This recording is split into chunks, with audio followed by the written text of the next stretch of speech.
नमस्कार, मैं डॉक्टर पूर्वा पांड्या, ध्यान क्लिनिक बड़ोदरा से।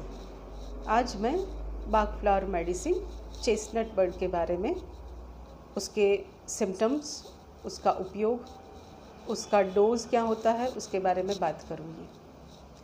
चेस्टनट बर्ड मेडिसिन जो है वो बाग के not sufficient interest in present circumstances group में आती है। उसका एक कैरेक्टरिस्टिक सिम्टम है failure to learn from mistakes. Chestnut bird प्रकार के लोगों की मानसिकता अशांत और इम्पल्सिव होती है, कंसंट्रेशन का अभाव होता है, इजीली डिस्ट्रैक्ट हो जाते हैं, एक सब्जेक्ट के ऊपर फोकस नहीं कर पाते हैं, एक से दूसरे सब्जेक्ट की ओर ड्रिफ्ट होते रहते हैं। इसलिए अक्सर ये हाइपर एक्टिव बच्चे जो पढ़ने में अच्छे नहीं होते, उन लोगों में उपयोग की जाती है।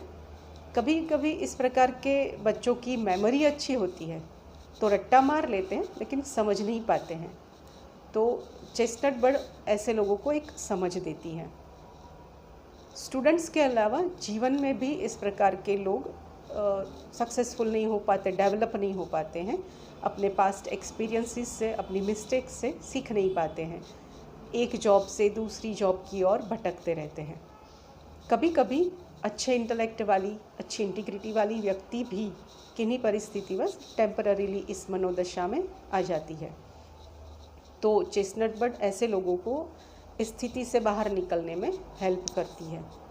इस प्रकार के लोग ज़िद्दी होते हैं, उनमें मॉरल सेंस नहीं होता, लॉ एंड ऑर्डर का सेंस नहीं होता, तो अनजाने में कभी कभी क्राइम कर बैठते हैं।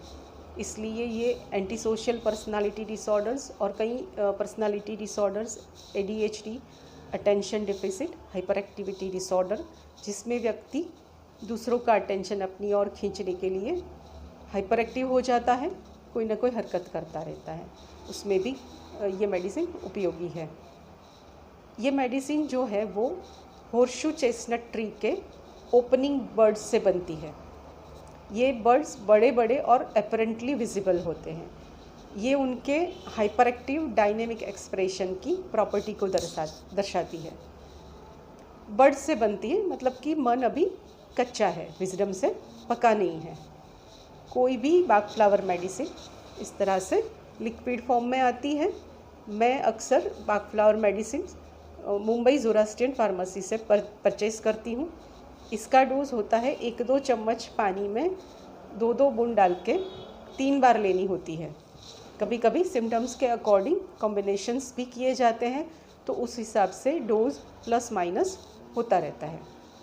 आपको इस मेडिसिन के बारे में, कोई भी बाग फ्लावर मेडिसिन, कोई भी होम्योपैथिक मेडिसिन के बारे में, अपने प्रॉब्लम के बारे में कुछ भी पूछना हो, कुछ भी डिस्कशन करना हो, तो मेरे ईमेल ID जो मैंने कमेंट में दिया गया है उसके ऊपर आप मुझसे कांटेक्ट कर सकते हैं।